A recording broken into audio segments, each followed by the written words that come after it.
एक और ख़तरनाक वीडियो बनाने जा रहा हूँ, किले का नुस्खा दे रहा हूँ, क्या याद करोगे? 27 लौंग, 50 मिलीग्राम या 50 ml सरसों का तेल, अच्छी तरह भून लें, पका लें।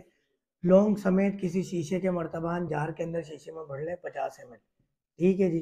रोज़ाना रात को तकरीबन 7 कतरे वज़ूए तनासुल के चारों तरफ आपने टपकाना है और हल्के-हल्के हाथों से रब करना है, तेज़ नहीं, ये ना हो कुछ और हो जाए। हल्के-हल्के हाथों से रब करना है, उँगली के पोरों से चारों तरफ। और ये जो आर्मी चीफ है आगे कमर बाजवा साहब, कमर बाजवा के ऊपर टच नहीं होना चाहिए, कमर बाजवा से नीचे नीचे। ठीक है, नीचे भले टच हो जाए, 3 साइड ज़्यादा कवर होनी चाहिए ऊपर की, 1 2 3। इस पे रब करें आहिस्ता आहिस्ता, तकरीबन 5 मिनट का मसाज करें और इसके ऊपर कोई गर्म कपड़ा बांध लें या कोई अच्छी सी नेकर पहन लें और सो जाएं। सुबह उठेंगे तो डबल होशियारी देखेंगे, डबल इंतशार देखेंगे और 1 महीने बाद तो न जाने क्या देखेंगे।